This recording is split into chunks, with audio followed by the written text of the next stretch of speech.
Hey guys, and welcome to another video by Decrypting Crypto and Breakout Solutions. My name is Wassim, and I'm coming with you with a brand new video today where we're going to highlight everything that's happened over the month of March.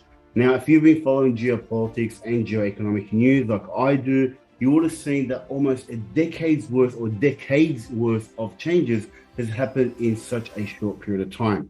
Now, the reason why this has happened is because back in 2022, when Russia invaded Ukraine, the United States and Western allies started sanctioning Russia.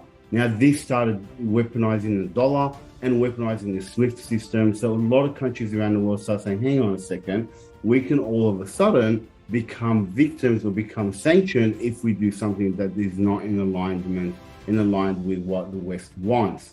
So this started a bit of a snowball effect, and we're going to go through what happened over the past year and why the past month has actually had so many changes that are going to cause long-term effects to the global financial system, to the rigged global financial system, and as well to the hegemony of the US dollar and the hegemony of the United States in overall. So this article is based on or this video, I should say, is based on an article called Beautiful Things Are Happening in Geopolitics by a gentleman or by an account called SL Kanthan. I don't know if he's a male or female, so we'll just say that. Now, you can follow SL Kanthan on Twitter, and I will also put a link to their Substack in the video, in the YouTube video here. So you can click on that and read the whole article. It's quite an extensive article which I want to go through today. So let's go straight to, I want to share my screen. Let's go to that, share screen. All right, so this is the article I mentioned to you guys. So first of all, we're going to go through a bit of a chronological order of what's happened over the month. We're going to divide this up into, the peace movement, the de-dollarization, and also the next part will be around the revolt against the American hegemony. So these are the three main things that we're going to cover today. We're going to go through and give you guys all the sources that you need to see how this has happened. So first up, we've got the Saudi Arabia deal with the Saudi-Iran peace brokered by China. This has been very, very controversial because the United States has not been able to broker a deal between Iran and Saudi. Now, not because my personal opinion is that they want to broker a deal between Iran and Saudi because the United States foreign policy in the Middle East is to divide and conquer. It's been the Western policy for many, many years, been for hundreds of years, and they were able to achieve it about 100 years ago. And this is the way that they control many of the Middle Eastern countries. So China has come in and said, well, hang on a second, let's create a multipolar world instead of a unipolar world where US hegemony has to rule and US has to be the superpower. Why don't we give each country their own sovereignty and be able to deal with the way that they want to deal with their countries and build their countries any way that they want? So let's see where this is going to lead with this. But the first step that they did was by creating peace between Iran and Saudi Arabia. Now, Saudi Arabia and Iran are now going to be opening embassies in each other's countries. And this is a huge, huge deal because historically they have been sworn enemies. So that is the first thing that happened over in the Middle East. The next thing that happened in the Middle East we'll see is Syrian President visit the UAE, which was a huge, huge deal because Syria has been shunned and excluded from the Arab states for a while, ever since they were being sanctioned by the US. But now the UAE has invited the Syrian president into UAE, and they said that we want to welcome you back into the Arab fold. And also now Saudi Arabia is inviting the president of Syria into the next Arab summit in Riyadh on the 19th of May. So this is happening in about 2 weeks from now.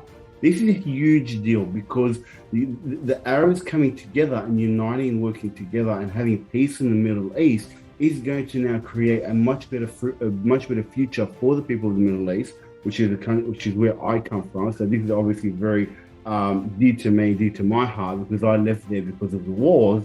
So seeing something like this happening in the Middle East is a huge deal. It's going to give them strength in numbers, going to give them strength in the economy. It's going to give so many things to the people of the Middle East. So this is very, very exciting. So this is one of the first things that happened early in March. Then we started seeing the next thing that we started seeing is now even a previous Taiwanese president actually visited China for, I think it was like 12 days. This is huge because you've got to remember what we see in the mainstream media today is that China is going to invade Taiwan, and Taiwan and China are going to go to war. Then the West is going to have to come in and save China. It's just another proxy war like what's happened in the Ukraine.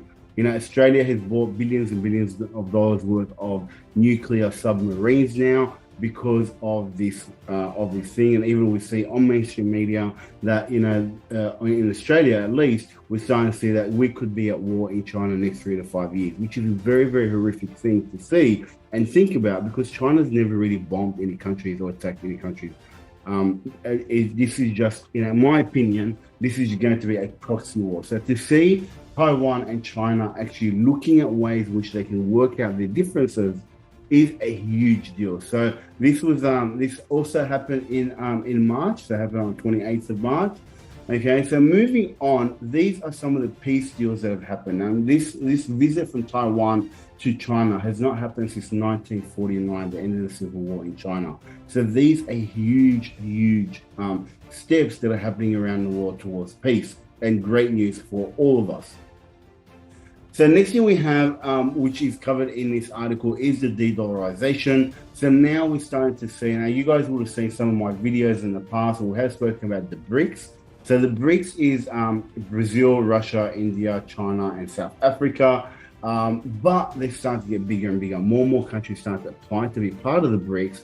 And now they're looking at creating their own BRIC currency, similar to the EU. So the same way that we have the the euro, which is a currency based on all the European countries, a BRIC currency, which we don't know what it's going to be called. I think I saw something the other day, and I can't remember the name of it now, but they are now looking at creating a currency that's backed by commodities. Now you've got to remember, the dollar is not backed by any commodities. In 1971, Nixon removed the convertibility of the dollar to gold. So the dollar has always been backed by nothing except debt and might of the US Army. Now, the BRICS are looking at creating a new currency that's backed by gold, that's backed by oil, backed by wheat, backed by real world commodities, which now all of a sudden could become a much stronger currency that can oppose the US dollar. And we saw this happening. We saw this also by Reuters. Oops, not this one. The BRICS working on new currency. Deputy Chairman of Russia State Duma Alexander Babakov said. So, and the details are being presented potentially in August this year. So in August this year, we could be seeing a lot of great changes happening when the next BRICS summit happens. So this is happening, I think it's on the 23rd of August. Don't quote me on that. We'll keep you guys up to date as we get closer to it. But this could actually have huge potential with new countries joining BRICS, which we're going to talk about in a second, as well as a new currency coming out. So the next thing that we're going to cover here is with the de-dollarization is we've actually now seen many countries starting to deal or want to deal with other than or their local currency or with another foreign currency other than the US dollar. This is going to cause much havoc in for the United States, because this is countries now saying, hang on, well, we don't care what the reserve currency of the world is, we are going to now trade. And we're actually starting to see this already with China already making China already buying some natural gas using yuan.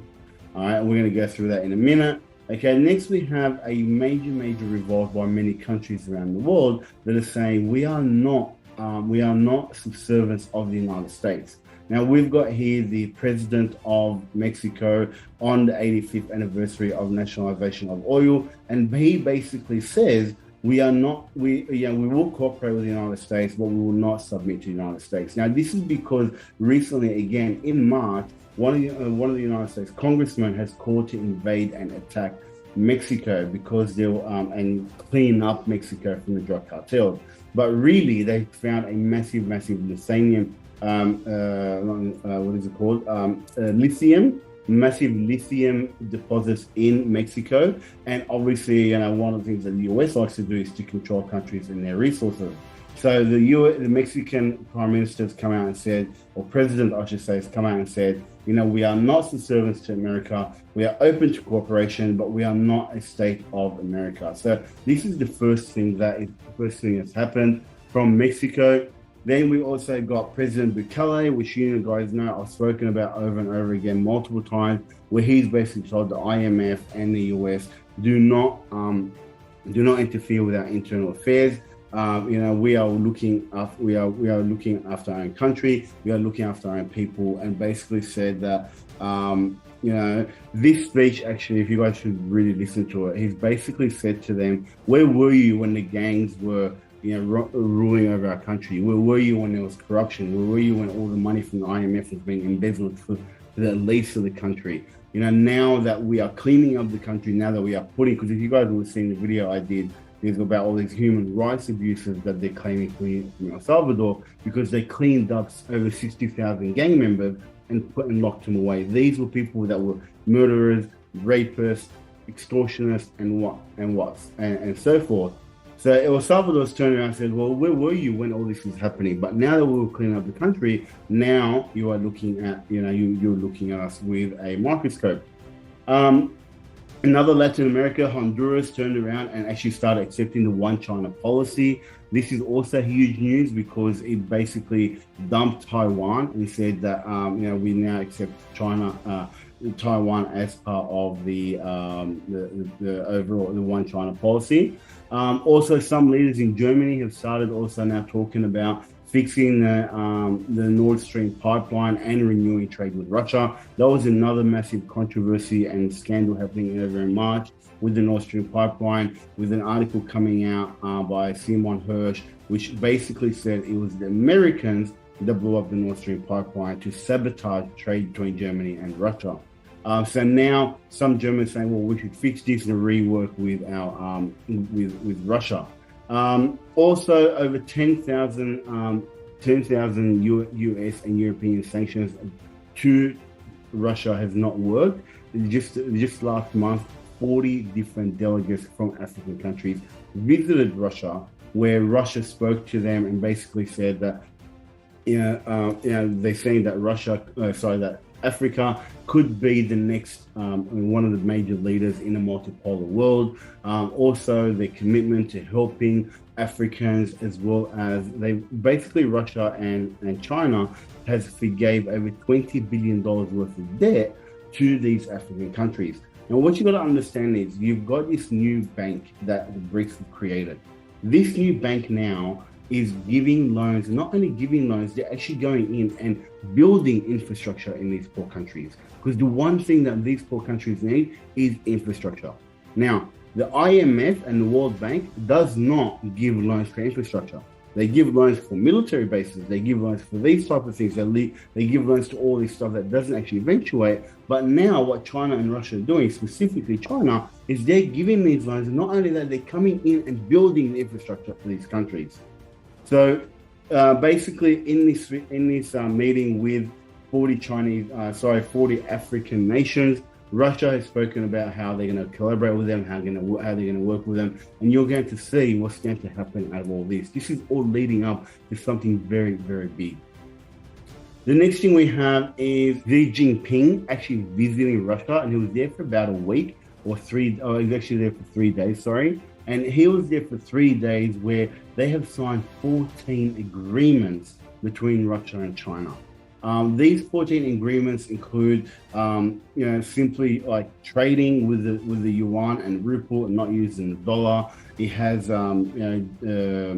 agricultural agreements, industry agreements. There's so many different agreements that at the end of the At the end of the meeting, Xi Jinping said to Putin, we are doing a 1 in 100 year change, a once in a 100 year change in the world right now, and we are leading this. They know exactly what they're doing, and these two countries coming together and spreading this multipolar ideology amongst other nations is starting to catch on with a lot of nations, which is what we're going to start looking at today.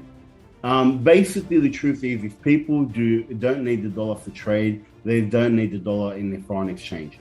And even though majority of the world's foreign exchanges are still dollar, but once people start realizing that they don't need the dollar for foreign trade, then they won't need a foreign exchange. And this will then create a new world where there is no reserve currency, where every country can trade with their own currency, where we could actually start seeing the world where there's post-colonialism and looking at a world reserve currency as something that is no longer needed. And this could actually be very, very bright for the world, depending on what happens in the future. Now, what's happening over in America? Obviously, the American politicians are still, they're still denying this. They're still saying, well, no, the yuan is still very, very small. Yes, it's only 2 to 3% infiltration into the market, especially with the oil and the natural gas. And the US dollar is still the number one. But what they're failing to see is that this is catching on fire. This is catching on very, very fast. And many, many countries are now looking at doing trading in things other than the US dollar, which is what we're going to talk about in a second. So in this meeting, basically Russia or Putin has basically said that they are open to trading. That's not the one I want to get. This is the one I probably want to get. Where is it? Yeah. So Russia and Putin is basically saying that already 2/3 of Russian-China trade happens in the yuan. Russia will use Chinese yuan to trade with Asia, Africa, and Latin America. I remember how I said to you guys before about the 40 countries coming to Russia. Well, this is what's happening now. Russia is going to be trading with the yuan with these three countries. Now, this is a huge blow for the dollar, because the more countries that start using other than the dollar to trade, the weaker the dollar is going to become. Now, I do say to you guys that the US dollar is still number one, and you can still see here that world foreign exchanges is still about 59-60% still US dollar. But what we're also going to see is that this number here, which is a huge number, which is the amount of trade between Russia and China, which being in yuan. So prior to the invasion in 2022, February 2022, there was almost zero yuan and zero trade between Russia and China in yuan. But obviously, because of the sanctions, they started trading this way. And you can see that it's reached over $200 billion in early or late last year. So this is huge news, guys, and this is why we need to be looking at what's happening here and where this is all going, because we need to understand what could potentially happen and where the future money is going to flow. So we also can see here that the amount of cross-border rescue lending. So remember I said to you guys, one of the things in the traditional and the rigged financial system is when a country runs out of money, they have to get big in the IMF for money. So countries like Lebanon, like Zimbabwe, all these countries, what are they doing? They get to the IMF, they borrow money from the IMF, and then the IMF gives them loans that are almost impossible to pay back, and therefore further hurting the country. Now, what China is doing is going, no, we'll give you the money and we'll actually go in and build these infrastructure for you. And they're starting to do it all around the world. And because of this, we're seeing now that the Chinese lending is actually becoming very, very high, $40 billion of loans to these state-owned banks. But the difference here is there's actual infrastructure being built with these loans. They're not being embezzled to the elites of the country, and the poor people get nothing out of it. They're building infrastructure. One of the things these four countries around the world need is infrastructure to be able to become more developed. So this is a good thing, in my opinion, that's happening. We have India that's also signed a deal with Malaysia that they're now going to trade with rupees. So it's not just China, the whole de-dollarization is happening all around the world, with many countries looking at trading with other things other than India, other than the US dollar, I should say. We also have here we've got India rupee to trade, including countries like Germany, Singapore, and New Zealand. So you can see here all the countries now are looking at receiving a trade other than dollars, including some like in New Zealand, UK, who are Germany, Israel. These are countries that are pretty pro-West, but now they're also starting to accept other than US dollars for trade. The next one we're going to quickly look at is how Southeast Asia too is also losing patience with the King dollar, and we're starting to see countries like Malaysia, Indonesia, Singapore, and Thailand also now finding ways to enable settlement with their own currencies, and they're already starting to create systems around that. We're also starting to see China, who's also bought the first liquefied gas from this one here. So China's made its first 65,000 ton of liquefied gas from the UAE was settled in yuan. And this is straight from Reuters, guys. So this is, these are Western news articles that we're looking at. We're not talking about just Eastern and, and pro-Russian and pro-Chinese media that we're looking. We're actually looking at Western media that's also reporting this. But you're not seeing this on national TV because they don't want you to know. We also had Kenya and Saudi Arabia also looking at trading for shillings. We also had Egypt joining the BRICS. So this is the one about the shillings. We've also got BRICS also with Egypt to join BRICS Bank as a new member, which weakens against the president since his India visit. Weeks after the President of Sisi's visit to Egypt. We're also going to look at quickly in Indonesia, the president is telling people to ditch Visa and MasterCard. All of these things that are happening around the world are all one thing after another of people moving away from the dollar. Now, what Brazil, Latin America also looks east, okay, with the ex-Brazilian president Dilma Rousseff, who just became the president of the BRICS Bank. So this is the new development bank, which will also fund projects that the IMF and the World Bank won't. So when you start to have all these countries coming together and funding and working together, the global south working together to help each other become stronger, this is now going to become a threat to the West. So look, in closing, guys, there's so much happening in this space, and one of the biggest things that that we hope will happen is, the US does not respond how they usually respond, which is usually through violence and war. So hopefully Western countries will look at this and say, hey, let's work with the global south, let's work with China, let's work with Russia, let's work at a multipolar world where people can actually have a better and brighter future. I'm not hopeful that will happen. Hopefully I'm wrong, and hopefully we will see a brighter future without going into World War III. Because if the West does not react positively towards these changes, they could lead us to World War III, and that is not good for anybody. That's it for me, guys. The links will be in the chat, in the bio, and we'll look forward to seeing you guys next week. Have a great week. Bye-bye.